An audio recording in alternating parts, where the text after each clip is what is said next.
कि साला सब कुछ उजाड़ दो, कोई पढ़ ना पाए, कोई समझ ना पाए, कोई लिख ना पाए, सब ये गवार बने रहे और मोदी मोदी करते रहे। इनका तो ये आचरण में है।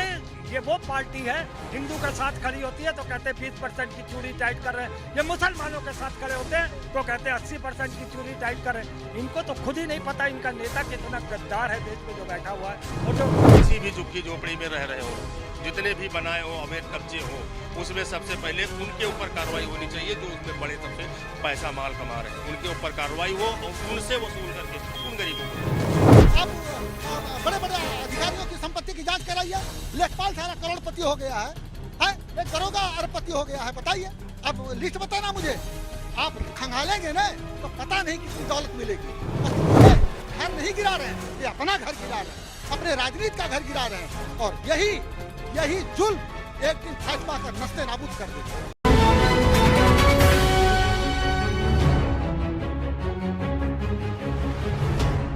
नमस्कार, मैं हूं सैयद मोहम्मद हसन और आप देख रहे हैं अवध एक्सप्रेस भारत। लखनऊ के अकबर नगर में प्रशासन का बुलडोजर चल चुका है। वहां पर बहुत सारे अवैध घर जो बनाए गए थे, जो सरकार का कहना है वो उसको गिरा चुके हैं। वहां के लोग बेघर हो चुके हैं। इस पर क्या है लखनऊ की जनता का मूड, क्या वो मानते हैं इस चीज को सही या गलत? इस पे हम बात करने के लिए आज आए हुए हैं लखनऊ में। मेरे साथ मौजूद है जी, आपका नाम? सतपाल सिंह। क्या जो अकबर नगर में जो घर प्रशासन जो बुलडोजर चला रहा है, क्या वो कितना सही है कितना गलत है, ये आप इस पर क्या सोचते हैं? बुलडोजर सिर्फ इस मकानों पे नहीं चल रहे हैं, बुलडोजर शिक्षा पे चल रहे हैं, रोजगार पे चल रहे हैं, स्वास्थ्य पे चल रहे हैं, नौकरी पे चल रहे हैं, सुरक्षा पे चल रहे हैं। बुलडोजर तो जब से ये केंद्र और उत्तर प्रदेश की सरकार है, इसमें बुलडोजर ही चल रहे हैं। अब रही बात बुलडोजर जो चल रहे हैं उनको, जिनको आपने तितर बितर कर दिया, उनको घर उनके उजाड़ दिए, तो क्यों नहीं इनको पहले वो जगह दी गई या कोई आश्वासन देकर उनको समय दिया जाता, पहले शिफ्ट करते कहीं तब तोड़ते। आपने तोड़ तो दिया। फिर आप एक ये बात जाने कि इस पे तो अधिकारी भी जिम्मेदार होते हैं, जो उस वक्त जब बन रहे होते हैं, अवैध जगहों पे अगर बन रहे होते हैं तो सरकार क्यों आंख मूंद के बैठी होती है, क्यों नहीं उस पर कार्रवाई करती? यहाँ पार्टी का तो मतलब है नहीं कि भाजपा या कांग्रेस या सपा या बहुजन की बात है। ये हर सरकार का जो अधिकारी होता है, जब ये निर्माण होते हैं अवैध जगहों पर तो क्यों नहीं उसे रोके जाते हैं?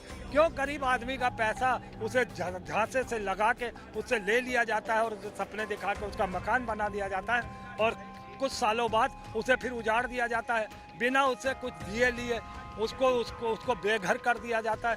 देखिए, जो गलत है या सही है, ये सरकार का अपने जांच का विषय है, वो जांचे, मगर पहले ये देखे कि जिन अधिकारियों की गलती है उन्हें क्या दंडित किया जाता है, क्या उनसे उसकी भरपाई की जाएगी उन मकानों की? जिन लोगों ने उस जमीन लेकर उस पर मकान बनाया लाखों से, क्या वो पैसा सरकारें वापस करेंगी? अब सर्दियों के दिन है, बच्चों के पेपर भी चल रहे हैं, 10वीं के इंटर के पेपर भी चल रहे हैं, जो बच्चे पढ़ने वाले हैं वो कैसे जानेंगे? मगर भाजपा तो ये चाहती है कि साला सब कुछ उजाड़ दो, कोई पढ़ ना पाए, कोई समझ ना पाए, कोई लिख ना पाए, सब ये गवार बने रहे और मोदी मोदी करते रहे। इनका तो ये आचरण में है, तो इसलिए वो तो सरकार तो कह रही है कि वो 4,80,000 में उनको मकान दे रहे हैं, वो उसकी किस्त भी दे सकते हैं 8,000 रुपये 5,000 रुपये पर महीने करके। कहाँ से दे देगा गरीब आदमी 4-5 हजार 8,000 की किस्त? और अगर देनी भी है, अगर आप ऋण के रूप में भी दे रहे हैं तो कुछ उस तरीके से मुनासिब रेट लगाइए, मुनासिब उसकी किस्त बनाइए जो वो अपना कुछ आपको कमा के दे सके। ये ठीक है कदम है, सरकारें ऐसा आगे भी करें। जो भी नए निर्माण होते हैं उस पर सरकार अगर कर्ज के रूप में देती है तो वो आत्मनिर्भर तो तभी बनेगा ना जब वो अपनी मेहनत से रिक्शा चला के या मूंगफली बेच के या चाट बेच के या कुछ भी बेच के वो उसकी भरपाई करता है, तो उसके अंदर भी आत्मविश्वास जागेगा कि सरकार से या बैंक से हमने ऋण जो लिया है उसको हम टाइमली अदा कर रहे हैं। यह मकान मेरी मेहनत का है, मेरे अपने ताकत का बल से बना है, ना कि किसी सरकार की भीख से बना है। तो ये सरकारें ऐसी योजनाएं लाए तो अच्छी चीज़ है, मगर जहां अवैध निर्माण हो जाते हैं उन्हें तोड़ दिया जाता है बिना किसी सूचना के और उन्हें बेघर कर दिया जाता है। मैं बार बार यही कहूँगा, मौसम की बीमार है, पेपर भी चल रहे हैं। और फिर ये बात भाजपा को क्यों नहीं समझ में आती कि ऐसे एजेंडे आप चुनाव के दौरान क्यों लाते हैं? क्यों ऐसा दर्शाना चाहते हैं हिंदुओं के बीच में, देखो हम मुसलमानों की चूड़ी टाइट कर रहे हैं, देखो हम मुसलमानों की चूड़ी टाइट कर रहे हैं। ये वो पार्टी है हिंदू के साथ खड़ी होती है तो कहते हैं 20% की चूड़ी टाइट कर रहे हैं, ये मुसलमानों के साथ खड़े होते हैं तो कहते हैं 80% की चूड़ी टाइट कर रहे हैं। इनको तो खुद ही नहीं पता इनका नेता कितना गद्दार है देश में जो बैठा हुआ है, और जो प्रदेश की सरकारें वो कितनी गद्दार हैं, वो जनता को कितना आपस में लड़ा के सत्ता में काबिज रहना चाहती है। तो इन सब चीज़ों को समझना पड़ेगा।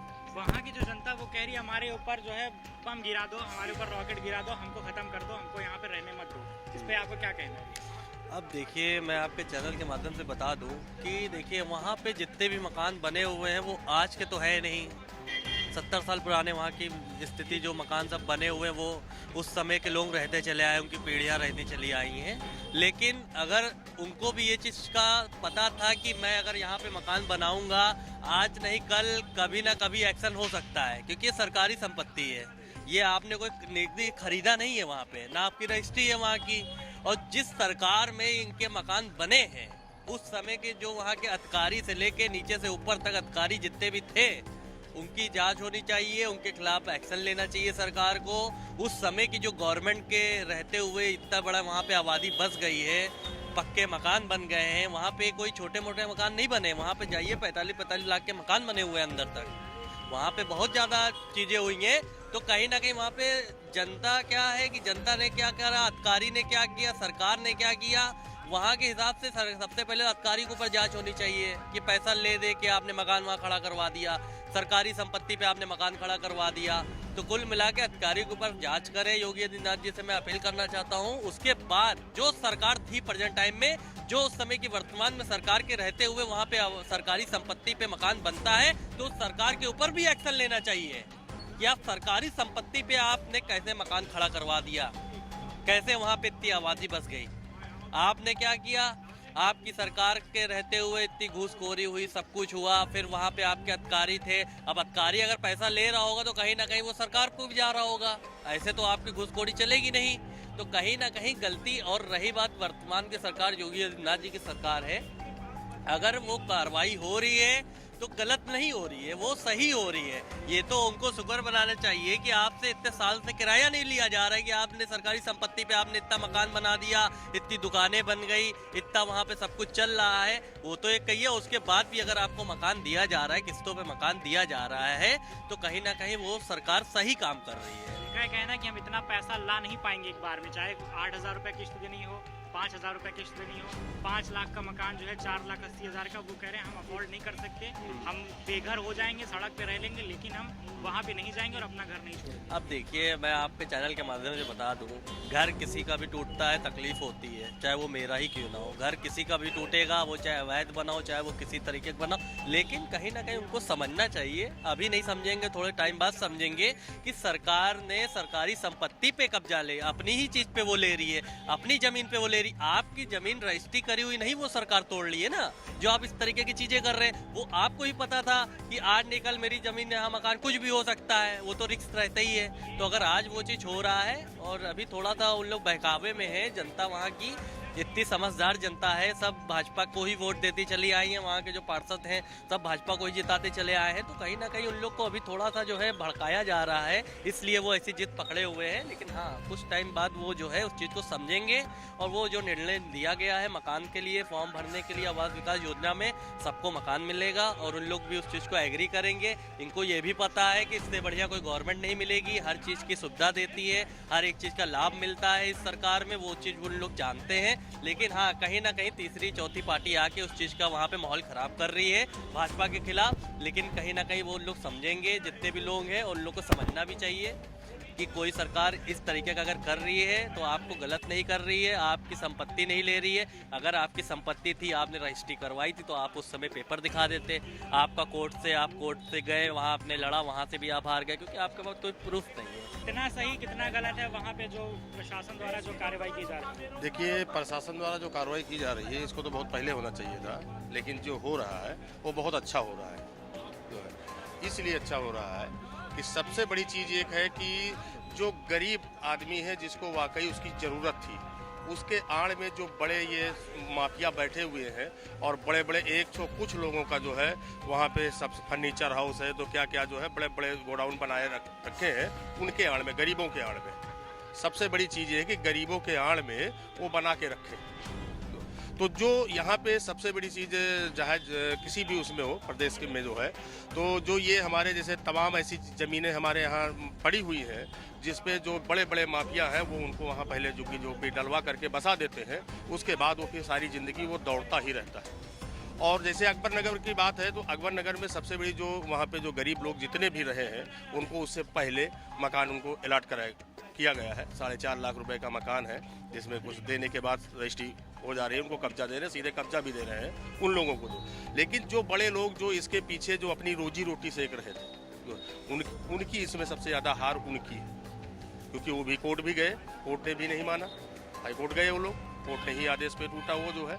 अभी फिर सुप्रीम कोर्ट गए हैं कुछ लोग उसमें से, बाकी अपना खुद वो खाली कर रहे हैं। तो जो बड़े लोग हैं वो छोटे लोगों का शोषण करके, सबसे बड़ी चीज़ है इसमें देखिए कि जो अकबर नगर टूटा 110 लोग ऐसे हैं जो बड़े बड़े उसमें फ्लैट बनाए हैं, बड़े बड़े जो है कॉम्प्लेक्स बना रखे थे, बड़े बड़े जो है फर्नीचर हाउस खोले हैं, बहुत बड़ा बड़ा जो है चल रहा है उनका, करोड़ों का उनका उसी में सिस्टम चल रहा है। तो मैं तो सरकार से यही कहूँगा कि जितने भी लखनऊ के अंदर ये जितनी झुग्गी झोपड़ियाँ वाले बसे हुए जो अवैध बसाए गए हैं भाई, उसमें सबसे बड़ी चीज़ है जब बसते हैं तो वहाँ के जो लोकल के भैया होते हैं वो अपना सीधा लाइट करवा दिया, पानी करवा दिया।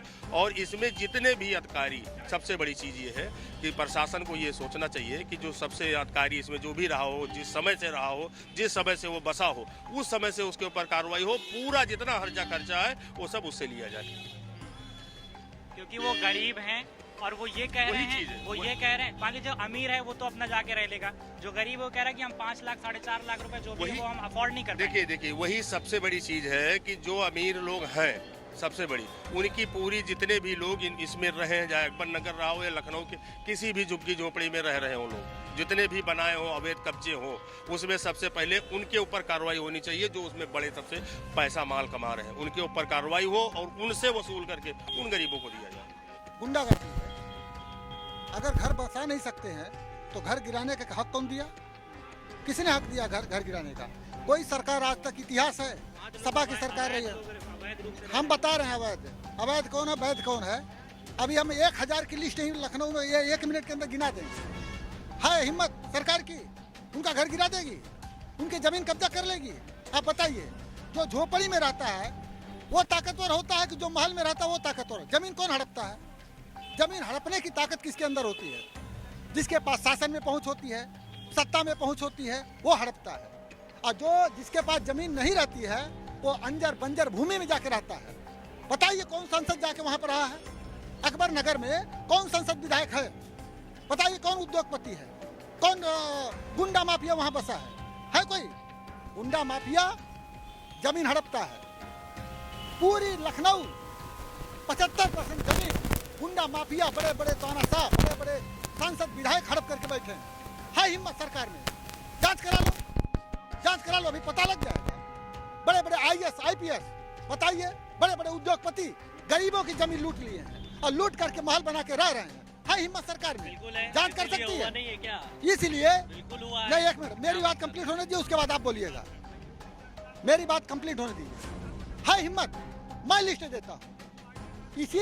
इसलिए कहना चाहता हूँ कि अरे कहना है महाराज, ये बताइए MLA MP की लिस्ट बताइए, उनकी संपत्ति, एक MLA की कितनी कमाई है, एक सांसद की कितनी बनाई, एक मिनिस्टर कितनी कमाई है। आप उनकी संपत्ति की जांच कराइए, आप बड़े बड़े अधिकारियों की संपत्ति की जांच कराइए। लेखपाल सारा करोड़पति हो गया है, एक दरोगा अरबपति हो गया है। बताइए, अब लिस्ट बताना मुझे। आप खंगालेंगे ना तो पता नहीं कितनी दौलत मिलेगी और कितनी दौलत। जो झोपड़ी में कौन की नदी के किनारे कूड़ा करकट के में जाकर जो कौन बसता है, जिसके पास रहने का ठिकाना नहीं होता है, जिसके पास पैसा होता है वो आलीशान बंगले में जाकर के रहता है, वो गोमती नगर में मकान लेगा। है गरीब आदमी जाकर झुकी झोपड़ी में मेले में जाकर के रहता है। आप रोड के किनारे देख लीजिए, तमाम लोग जाकर रह रहे हैं। खाने का ठिकाना नहीं, पानी का ठिकाना नहीं, बिजली का ठिकाना नहीं। ऐसे लोगों की आप जमीन घर गिरा रहे हैं।